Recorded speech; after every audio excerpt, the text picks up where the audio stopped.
कभी सोचा है कि अगर सिर्फ आपके सोचने का तरीका बदल जाए तो आपकी सेहत, आपकी आदतें और यहाँ तक कि आपकी किस्मत भी बदल सकती है?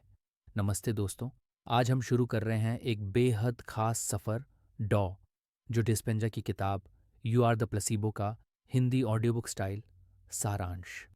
ये सिर्फ एक किताब नहीं, बल्कि ये एक नज़रिया है जो हमें सिखाता है कि हमारी सोच ही हमारी सबसे बड़ी दवा बन सकती है।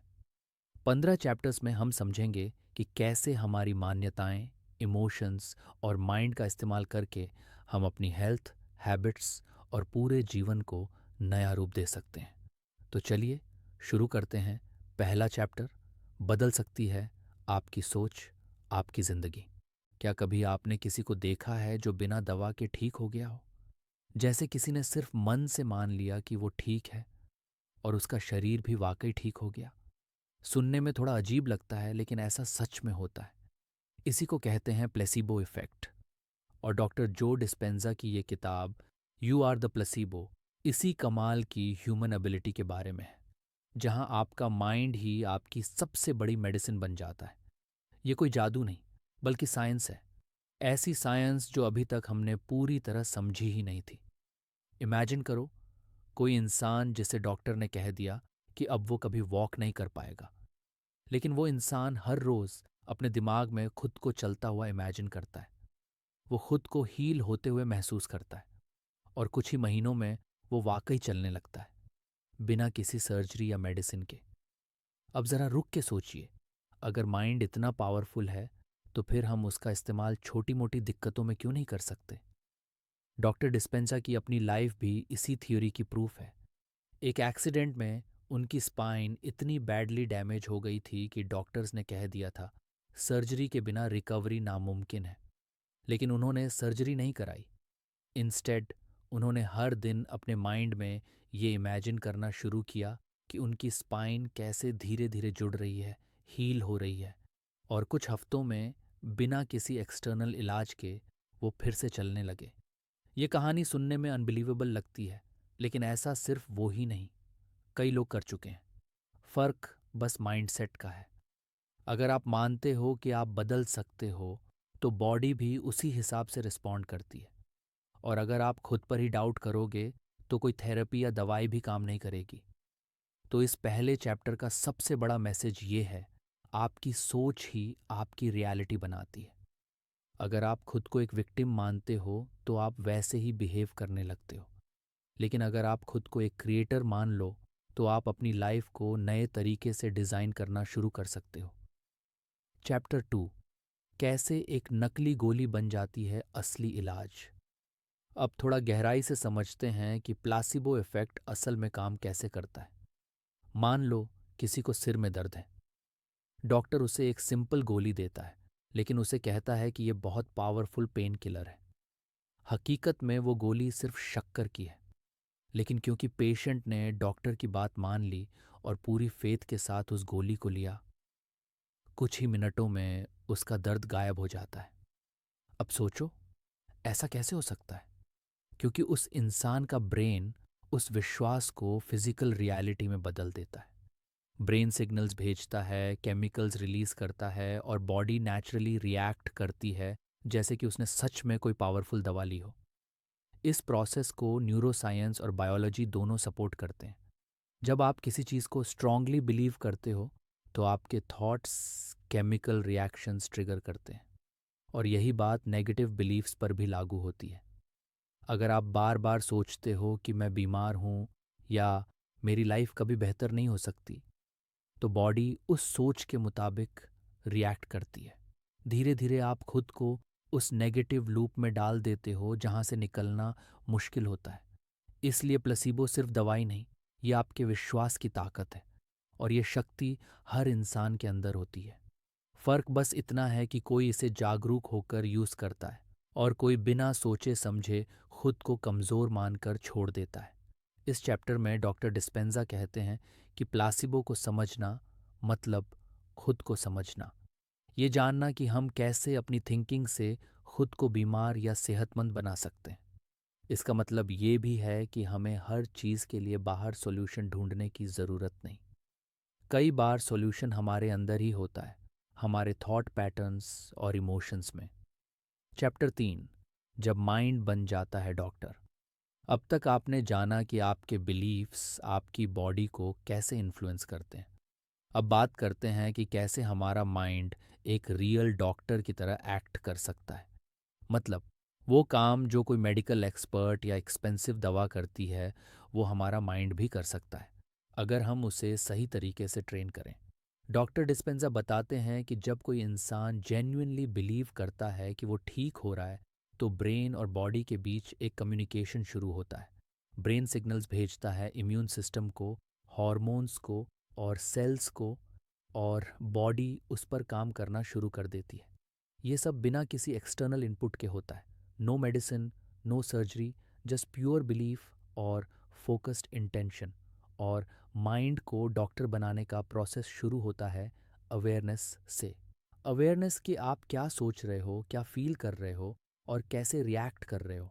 अगर आप हर दिन अपने माइंड को वही पुराने डर, चिंता और फ्रस्ट्रेशन में रखोगे, तो बॉडी उसी के मुताबिक बीमार पड़ने लगेगी। लेकिन अगर आप सुबह उठते ही ग्रेटिट्यूड फील करो और दिन की शुरुआत पॉजिटिव इंटेंशन से करो, तो ब्रेन उसी एनर्जी को फॉलो करता है। इस चैप्टर में एक और बात जो समझने लायक है, वो है विजुअलाइजेशन। मतलब अगर आप अपने माइंड में एक क्लियर इमेज बनाते हो, जैसे कि आप पूरी तरह हेल्थी हो, हैप्पी हो, कॉन्फिडेंट हो, तो ब्रेन उसे रियलिटी मानने लगता है। रेगुलर विजुअलाइजेशन आपकी बॉडी केमिस्ट्री तक को बदल सकती है। अब ये मैजिक नहीं है, ये प्रैक्टिस है, और ये प्रैक्टिस हर कोई कर सकता है। बस डेली डिसिप्लिन चाहिए और ये यकीन कि आप खुद अपनी हीलिंग के मालिक हो। लिख। चौथी कक्षा, जब यकीन बन जाता है दवा से ज़्यादा ताकतवर। अब सोचिए, अगर किसी इंसान को ये कह दिया जाए कि तुम्हें एक बहुत रेयर बीमारी है जिसका कोई इलाज नहीं, तो उसका माइंड कैसे रिएक्ट करेगा? ज़्यादातर लोग डर जाएंगे, एंग्जाइटी में चले जाएंगे, और उनकी बॉडी उसी डर के मुताबिक रिस्पॉन्स देना शुरू कर देगी। लेकिन वहीं अगर उसी इंसान को ये यकीन हो जाए कि मैं ठीक हो सकता हूँ, मैं खुद को हील कर सकता हूँ, तो कुछ अलग ही जर्नी शुरू हो जाती है। डॉक्टर जो डिस्पेंजा इस चैप्टर में यही समझाते हैं कि बिलीफ सिर्फ एक सोची समझी फीलिंग नहीं है, वो आपके शरीर की केमिकल रियलिटी को बदल सकती है। इसमें उन्होंने कई ऐसे केसेस शेयर किए जहां लोगों को सिर्फ उनके स्ट्रॉन्ग बिलीफ ने ठीक कर दिया। एक इंसान को कैंसर था, डॉक्टर्स ने जवाब दे दिया था, लेकिन उसने हर दिन खुद को ठीक होता विजुलाइज किया। उसने मान लिया कि वो पूरी तरह हेल्थी है, और कुछ महीनों में उसका बॉडी भी उसी बिलीफ के हिसाब से ट्रांसफॉर्म होने लगा। रिपोर्ट्स में ट्यूमर श्रिंक होने लगा। अब आप सोच रहे होंगे कि क्या सिर्फ सोचने भर से कुछ भी पॉसिबल है? नहीं, सिर्फ सोचना काफ़ी नहीं है। डॉक्टर डिस्पेंजा कहते हैं, फीलिंग है कि सिर्फ ये इमेजिन करना कि आप ठीक हैं काफ़ी नहीं होता। आपको उस फीलिंग को जीना होता है जैसे कि वो अब भी हो रहा है। उस हीलिंग को अंदर से महसूस करना होता है, जैसे आपकी बॉडी हर मोमेंट में रिपेयर हो रही है। इसका मतलब ये भी है कि जब हम बार बार नेगेटिव इमोशंस में जीते हैं, गिल्ट, रिग्रेट, एंगर, तो हम खुद को नुकसान पहुंचा रहे होते हैं। लेकिन जब हम लव, ग्रेटिट्यूड और जॉय में जीते हैं, तो बॉडी हील करने लगती है। अब आप सोचो, हमारी दवाओं की सबसे बड़ी ताकत क्या होती है? हमारा उन पर यकीन। और अगर वही यकीन हम अपने थॉट्स और इमोशंस पर रखना शुरू कर दें, तो हीलिंग हमारे अंदर ही शुरू हो जाती है। इस चैप्टर का सबसे पावरफुल हिस्सा यही है। आप जो बिलीव करते हो, वही आपके लिए रियलिटी बनता है। और जब वो बिलीफ आपकी इमोशन से जुड़ता है, तो वो केमिकल चेंज लाने लगता है आपकी बॉडी में। चैप्टर 5, पुरानी आदतें, पुराना शरीर। अब एक बहुत इम्पॉर्टेंट सवाल, अगर हमारी सोच और फीलिंग इतनी पावरफुल है, तो फिर हम क्यों बार बार उन्हीं पुराने पैटर्न्स में फंसे रहते हैं? क्यों हम बार बार वही स्ट्रेस, वही फियर्स, वही रिएक्शंस रिपीट करते हैं? इसका जवाब है हैबिट। हमारे थॉट्स भी आदतें बन जाते हैं, और बॉडी उन्हें इतने सालों से फॉलो करती है कि वो ऑटोमेटिक हो जाते हैं। डॉक्टर डिस्पेंजा इस चैप्टर में कहते हैं कि अगर आप हर दिन उठते ही वही नेगेटिव थॉट्स सोचते हो, वही फीलिंग्स फील करते हो, और वही रिएक्शंस दोहराते हो, तो आप अपने पास्ट को ही बार बार रिक्रिएट कर रहे हो। मतलब आपकी बॉडी और ब्रेन आपके कल में अटके हुए हैं, और जब तक आप उन पैटर्न्स को तोड़ते नहीं, आपकी फ्यूचर भी वैसी ही बनी रहेगी। अब हैबिट को तोड़ना इतना आसान नहीं है, लेकिन नामुमकिन भी नहीं। इसके लिए अवेयरनेस चाहिए, यानी ये समझना कि मैं इस थॉट में बार बार क्यों जा रहा हूँ, या मैं हर बार इसी ट्रिगर पर रिएक्ट क्यों करता हूँ। जब आप ये समझना शुरू करते हो, तब आप चॉइस बनाना भी सीखते हो। आप खुद को पॉज देकर डिसाइड कर सकते हो कि आपको कैसे रिएक्ट करना है। डॉक्टर डिस्पेंजा बताते हैं कि आप हर दिन एक नया पर्सनैलिटी क्रिएट कर सकते हो। मतलब, अगर आप हर सुबह कुछ देर बैठकर कॉन्शियसली डिसाइड करो कि आज मैं कॉन्फिडेंट बनूंगा, आज मैं काल्म रहूंगा, और उस एनर्जी को फील करने लगो, तो बॉडी धीरे धीरे उसी पर्सनैलिटी को फॉलो करने लगती है। मतलब, अगर आप खुद को रोज़ बोरिंग, परेशान, बीमार या अनलकी मानते हो, तो बॉडी उसी हिसाब से एक्ट करती है। लेकिन अगर आप खुद को लविंग, अबंडेंट और फ्री मानने लगो, तो बॉडी भी उस रियलिटी को एक्सेप्ट करने लगती है। इस चैप्टर का संदेश साफ है: पुराने पैटर्न्स को तोड़ो, नहीं तो वही पुरानी जिंदगी दोहरानी पड़ेगी। और उसे तोड़ने की ताकत सिर्फ आपके पास है। चैप्टर 6, आज का नया। मैं अब ज़रा इमेजिन करो, अगर आज सुबह आप उठे और आपको सब कुछ नया महसूस हो, नया थॉट, नया इमोशन, नया एनर्जी लेवल, तो कैसा लगेगा? डॉक्टर डिस्पेंजा कहते हैं कि ये पॉसिबल है, लेकिन उसके लिए आपको एक नया version of your self consciously create करना होगा। इस चैप्टर में वो बताते हैं कि कैसे आप हर सुबह खुद को रीसेट कर सकते हो। जैसे आप मोबाइल को रिब्यूट करते हो, वैसे ही माइंड और बॉडी को रीसेट करना भी ज़रूरी होता है, और वो शुरू होता है मेडिटेशन से। लेकिन यहाँ मेडिटेशन का मतलब है अवेयरनेस। बैठना, ब्रीथ करना और ऑब्जर्व करना कि आपके अंदर क्या चल रहा है, बिना जज किए। जब आप ये करने लगते हो, तो धीरे धीरे आपके पुराने थॉट्स और फीलिंग्स कमज़ोर होने लगते हैं, और फिर आप कॉन्शियसली नए थॉट्स चुन सकते हो। जैसे, मैं स्ट्रांग हूँ, मैं हीलिंग के प्रोसेस में हूँ, मैं ग्रेटफुल हूँ। जब आप ये सिर्फ सोचते नहीं बल्कि फील भी करते हो, तो वो नया आप बनना शुरू हो जाता है। अब ये सब एक दिन में नहीं होगा, लेकिन जैसे जिम में मसल बनती है, वैसे ही माइंड में नया पैटर्न बनता है। रेगुलर प्रैक्टिस से आप अपने अंदर का एक नया वर्जन एक्टिवेट कर सकते हो, और यही नए आपकी शुरुआत होती है। डिस्पेंजा कहते हैं, don't wait for healing to feel whole and healing will follow. यानी, जब आप खुद को अंदर से पूरा महसूस करते हो, तभी असली हीलिंग होती है। इस चैप्टर का कोर मैसेज है, हर सुबह आपको दो ऑप्शन मिलते हैं: या तो आप वही पुराना सेल्फ बनो, या कॉन्शियसली एक नया सेल्फ चूज करो, और ये चॉइस ही आपकी फ्यूचर बदल सकती है। चैप्टर 7, शरीर को मिलती है नई भाषा, नई कमांड। अब तक आपने जाना कि आपका दिमाग आपके शरीर को इन्फ्लुएंस करता है, लेकिन क्या आपने कभी ये सोचा है कि आपका बॉडी भी एक लैंग्वेज समझता है? डॉक्टर जो डिस्पेंजा इस चैप्टर में हमें ये बताते हैं कि हमारा शरीर हर थॉट और इमोशन का जवाब केमिकल और इलेक्ट्रिकल सिग्नल से देता है। मतलब, जब आप सोचते हो कि मैं डर गया हूँ, तो बॉडी कॉर्टिसोल यानी स्ट्रेस हार्मोन रिलीज करती है, और अगर आप सोचो कि मैं एक्साइटेड हूँ, तो डोपामीन और सेरोटोनिन जैसे हैप्पी केमिकल्स निकलते हैं। यानी, हर थॉट एक सिग्नल है, और बॉडी हर सिग्नल पर रिस्पॉन्स देती है। अब प्रॉब्लम यह है कि हम अपने बॉडी को सालों से एक ही लैंग्वेज में प्रोग्राम कर चुके होते हैं: वरी, फियर, डाउट, गिल्ट।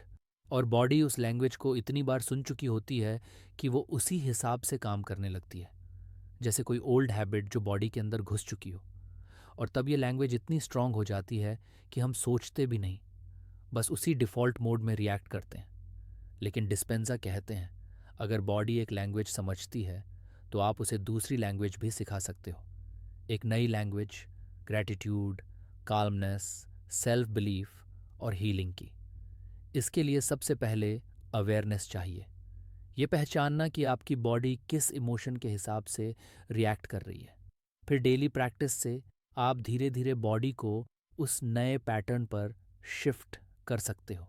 इस चैप्टर में एक पावरफुल टेक्निक के बारे में बताया गया है, माइंड बॉडी रिहर्सल।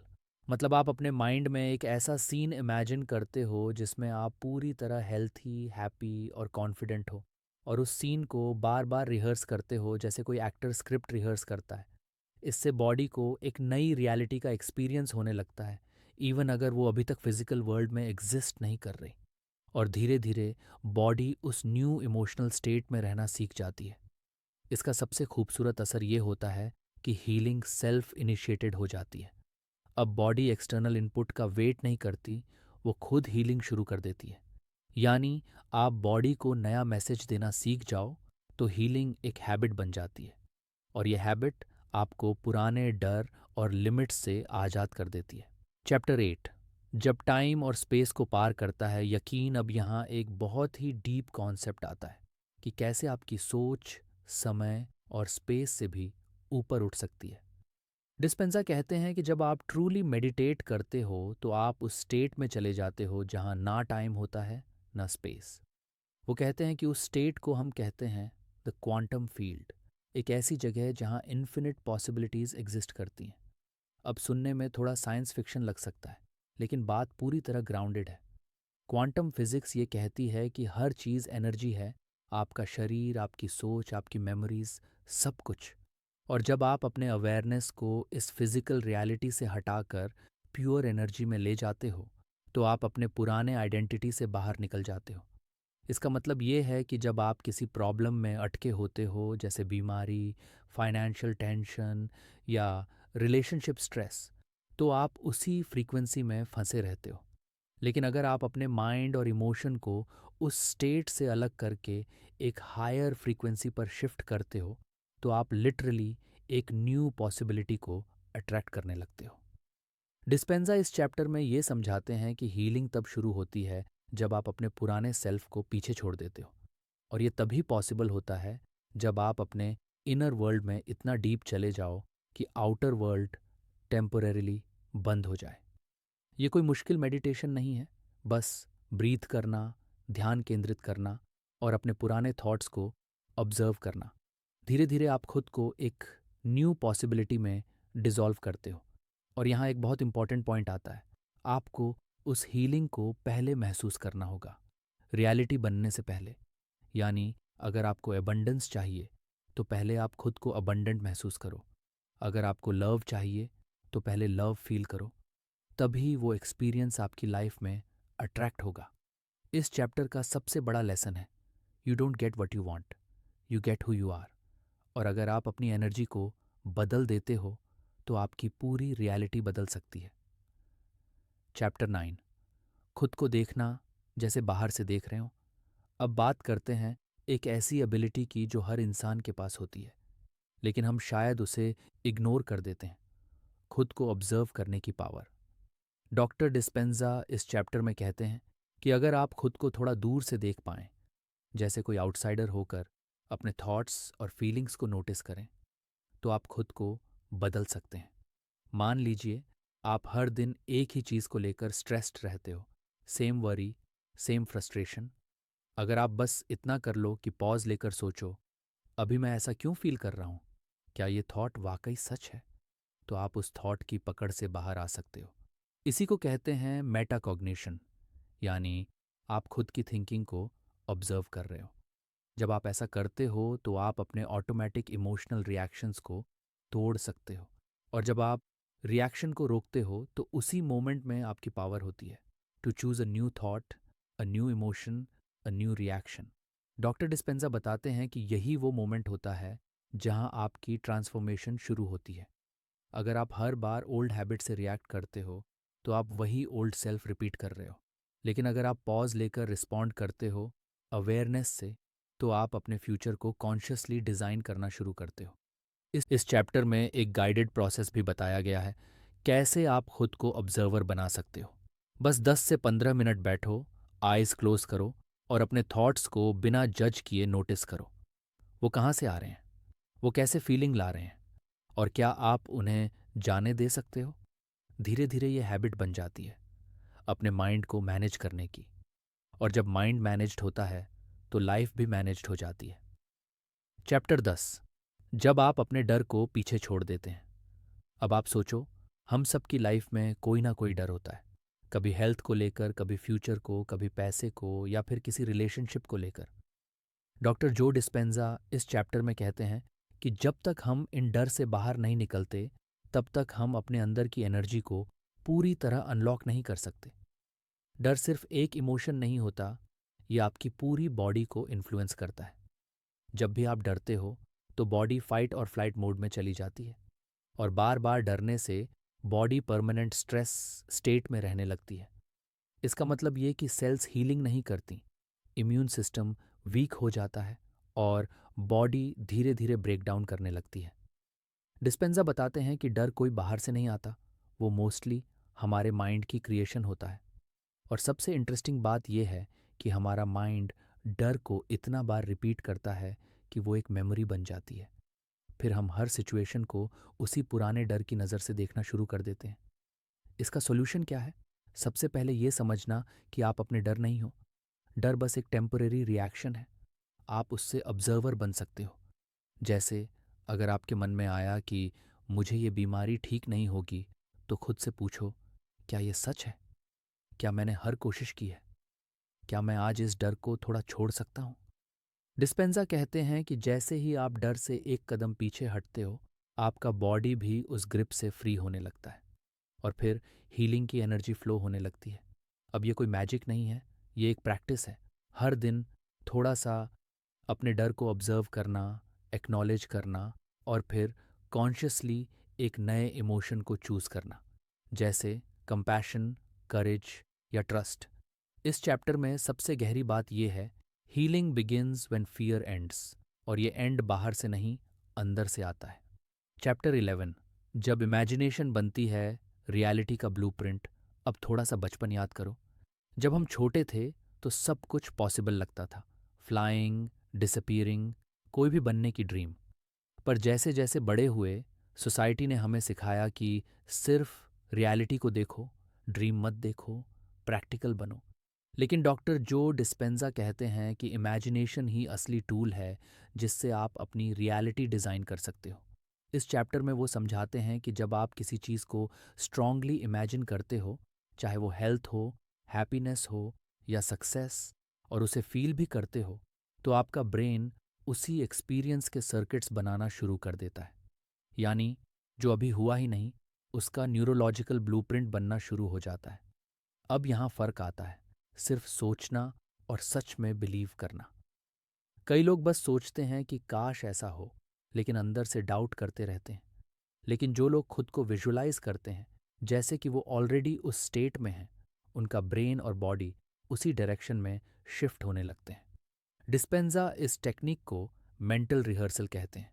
जैसे कोई एथलीट मैच से पहले अपने हर मूव को माइंड में इमेजिन करता है, उसी तरह आप भी हर दिन 10 से 15 मिनट निकालकर खुद को एक नए वर्जन में इमेजिन कर सकते हो। स्वस्थ, ऊर्जावान, आत्मविश्वासी, शांत। जब आप बार बार ये रिहर्सल करते हो, तो आपके बॉडी के सेल्स भी उस नए रियलिटी को पहचानना शुरू करते हैं, और धीरे धीरे वो इमेजिनेशन आपकी फिजिकल रियलिटी बनने लगती है। इस चैप्टर का एसेंस है, अगर आप क्लियरली देख सकते हो और डीपली फील कर सकते हो, तो आप उसे क्रिएट कर सकते हो, और इमेजिनेशन उसका पहला स्टेप है। चैप्टर 12, ध्यान, जो सिर्फ चुप बैठना नहीं बल्कि सेल्फ रिमॉडलिंग है। अब मेडिटेशन का नाम सुनते ही कई लोगों को लगता है कि ये तो बोरिंग है, मुझे ध्यान नहीं लगता, या मेरे पास टाइम नहीं है। लेकिन डॉक्टर जो डिस्पेंजा इस चैप्टर में मेडिटेशन को एकदम अलग अंदाज में समझाते हैं। वो कहते हैं कि मेडिटेशन कोई रिलीजियस या मिस्टिकल चीज़ नहीं है, ये एक प्रैक्टिकल टूल है जिससे आप अपने माइंड और बॉडी को रीसेट कर सकते हो। जैसे मोबाइल का कैश क्लियर करते हो, वैसे ही मेडिटेशन से मेंटल कैश क्लियर होता है। जब आप डेली मेडिटेशन करते हो, तो आप अपने अंदर की नॉइज़ से एक लेयर बाहर आ जाते हो। आप अपने पुराने थॉट लूप से बाहर निकलते हो और एक ऑब्जर्वर बनते हो। इस ऑब्जर्वर मोड में आप अपनी रियलिटी को नए पर्सपेक्टिव से देख पाते हो। आप खुद को पुराने इमोशन से डिस्कनेक्ट कर पाते हो। गिल्ट, फियर, एंगर, और नई इमोशंस चुन सकते हो। शांति, आनंद, आशा। डिस्पेंजा बताते हैं कि ये कोई जटिल प्रक्रिया नहीं है। बस शांत बैठो, अपनी सांस पर ध्यान दो और अपनी बॉडी के सेंसेशंस को फील करो। जब कोई थॉट आए तो उसे बिना जज किए ऑब्जर्व करो और वापस अपनी ब्रेथ पर आ जाओ। धीरे धीरे आप अपने इनर वर्ल्ड को काल्म करना सीख जाते हो। इसका साइंटिफिक साइड भी है। जब आप मेडिटेशन करते हो तो ब्रेन में अल्फा और थीटा वेव्स बढ़ने लगती हैं, जो डीप रिलैक्सेशन और क्रिएटिविटी से जुड़ी होती हैं। और इसी स्टेट में आपकी बॉडी में हीलिंग रिस्पॉन्सेज एक्टिवेट होते हैं। मेडिटेशन के साथ आप खुद को कॉन्शियसली रीडिज़ाइन कर सकते हो। हर सेशन में आप पुरानी पर्सनैलिटी से थोड़ा सा बाहर आ जाते हो और नई पर्सनैलिटी में थोड़ा सा घुस जाते हो। इस चैप्टर की सबसे स्ट्रॉन्ग बात यह है, meditation is not about escaping life, it's about transforming it. और जब आप रोज़ थोड़ी देर खुद से जुड़ते हो तो बाहर की दुनिया भी खुद ब खुद बदलने लगती है। चैप्टर 13, जब दिमाग और दिल की वायरिंग एक जैसे चलने लगती है। अब तक हमने बहुत बात की कि माइंड कैसे बॉडी को इन्फ्लुएंस करता है, इमेजिनेशन कैसे रियलिटी बन सकती है। लेकिन अब बात आती है उस इनविजिबल पावर की जो हमारे अंदर हर वक्त काम कर रही होती है, दिल और दिमाग का कनेक्शन। डॉक्टर जो डिस्पेंजा इस चैप्टर में बताते हैं कि जब आपका हार्ट और ब्रेन एक ही रिदम में चलते हैं, तभी आप अपने अंदर एक कोहिरेंट एनर्जी पैदा करते हो जो हीलिंग को सुपरचार्ज कर देती है। अब नॉर्मली हम ये मानते हैं कि सोचने का काम ब्रेन करता है और फीलिंग का काम हार्ट। लेकिन साइंस ये कहती है कि हार्ट का अपना एक इंटेलिजेंस होता है। और जब आप किसी पॉजिटिव इमोशन में होते हो, जैसे ग्रैटिट्यूड, लव या कंपैशन, तो हार्ट से एक स्मूथ ऑर्डर्ड सिग्नल ब्रेन को भेजा जाता है और तब ब्रेन क्लैरिटी के साथ काम करता है। डिस्पेंजा इस स्टेट को कहते हैं हार्ट ब्रेन कोहिरेंस। जब आप इस स्टेट में होते हो तो ना सिर्फ आपकी इम्यूनिटी बेटर होती है, बल्कि आपकी डिसीजंस, आपकी क्रिएटिविटी, आपकी emotional balance sub level up हो जाती है। अब आप सोचोगे कि ये कोहिरेंस अचीव कैसे करें। इसका सबसे आसान तरीका है दैनिक कृतज्ञता अभ्यास। हर सुबह या रात को बैठकर 5 चीज़ों के लिए दिल से थैंक यू कहना जिन्हें आप लाइफ में अप्रिशिएट करते हो। इससे आपके हार्ट में एक वार्म, एक्सपैंडेड फीलिंग आती है और उस फीलिंग को थोड़ा देर तक होल्ड करके आप अपने ब्रेन के साथ सिंक करने लगते हो। और जब ये सिंक डेली होता है तो आपका पूरा नर्वस सिस्टम एक नई एनर्जी में काम करना शुरू करता है और इसी स्टेट में आप अपने पुराने पैटर्न्स को पीछे छोड़ पाते हो। ये एक ऐसा एक्सपीरियंस होता है जो वर्ड्स में एक्सप्लेन नहीं हो सकता, वो बस फील किया जा सकता है। इस चैप्टर का सबसे ब्यूटीफुल इंसाइट ये है, जितना आप अपने दिल को खोलते हो उतना हीलिंग अंदर आती है। चैप्टर 14, जब आप क्रिएटर बन जाते हैं, विक्टिम नहीं। अब ज़रा रुक कर सोचिए, क्या आप अपनी लाइफ के क्रिएटर हो या बस एक्सटर्नल सिचुएशंस के विक्टिम हो। डॉक्टर जो डिस्पेंजा इस चैप्टर में उस सबसे बड़ी शिफ्ट की बात करते हैं जो किसी भी इंसान की लाइफ को ट्रांसफॉर्म कर सकती है, from being a reactor to becoming a creator. हम सब अपनी लाइफ में कई बार कंप्लेन करते हैं, job stress, health issue, family problem, money tension. लेकिन अगर हम हर बार ब्लेम किसी और को करते हैं तो हम अपनी पावर किसी और के हाथ में दे देते हैं। जबकि सच ये है कि हमारी इंटरनल स्टेट ही हमारी एक्सटर्नल रियलिटी को क्रिएट करती है। डिस्पेंजा कहते हैं कि हर मोमेंट में आपके पास 2 चॉइसेस होते हैं, या तो आप अपने पास्ट इमोशन से रिएक्ट करो या फिर एक न्यू फ्यूचर को कॉन्शियसली इमेजिन करो और उस हिसाब से बिहेव करो। इसका मतलब ये नहीं कि प्रॉब्लम्स कभी नहीं होंगी। इसका मतलब ये है कि आप प्रॉब्लम्स को कैसे रिस्पॉन्ड करते हो, यही आपका फ्यूचर डिफाइन करता है। इस चैप्टर में वो बताते हैं कि जो लोग अपनी हीलिंग जर्नी में सक्सेस पाते हैं, उनका एक कॉमन ट्रेट होता है, वो डेली खुद को रिमाइंड करते हैं कि I am the creator of my life. वो खुद को उस फ्यूचर वर्जन में विजुअलाइज करते हैं, उसके हिसाब से सोचते हैं और उसी एनर्जी में जीना शुरू करते हैं। जब आप क्रिएटर माइंडसेट अपनाते हो तो आप दूसरों की अप्रूवल, बाहर की कंडीशंस या पास्ट की मेमोरीज से बाहर आ जाते हो। फिर आप अपने थॉट्स, इमोशंस और रिएक्शंस को डिज़ाइन करते हो, जैसे कोई आर्टिस्ट अपनी पेंटिंग बनाता है।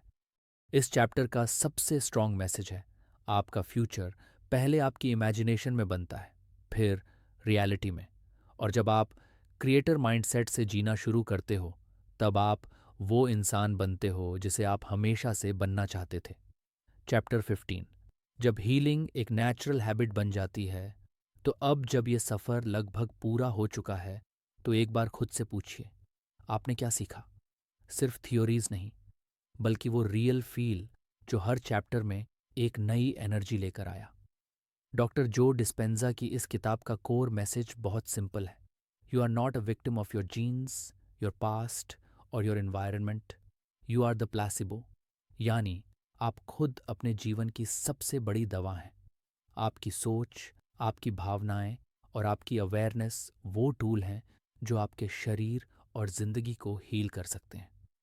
इस जर्नी में आपने सीखा कि आपका ब्रेन और बॉडी एक मशीन नहीं, बल्कि एक अडेप्टेबल सिस्टम है जो हर थॉट और इमोशन को फॉलो करता है। जो आप बार बार सोचते हो, वो इवेंचुअली आपकी रियलिटी बन जाता है। इमेजिनेशन सिर्फ लग्जरी नहीं, सर्वाइवल और सक्सेस का टूल है। मेडिटेशन कोई एस्केप नहीं, बल्कि खुद को अपग्रेड करने का तरीका है। और सबसे ज़रूरी, जब आप ग्रैटिट्यूड और लव में जीते हो, तो आप अपने अंदर एक ऐसी फ्रीक्वेंसी पैदा करते हो जो मिरेकल्स अट्रैक्ट करती है। इस किताब का असली जादू ये है कि ये आपको फिर से अपनी पावर याद दिलाती है। और ये पावर कहीं बाहर नहीं, आपके अंदर ही थी। बस उसे डस्ट हटाकर शाइन करने की ज़रूरत थी। तो अब बात ये नहीं कि क्या हीलिंग पॉसिबल है, बात ये है कि क्या आप खुद को उस वर्जन में देख सकते हो जो पूरी तरह हील्ड, हैप्पी और फुलफिल्ड है। क्योंकि जब आप बिलीव करना शुरू करते हो, फील करना शुरू करते हो और एक्ट करना शुरू करते हो, तभी आप वो बन जाते हो जो आप बनने के लिए पैदा हुए थे। You are the placebo, you are the healer, and above all, you are the creator of your life.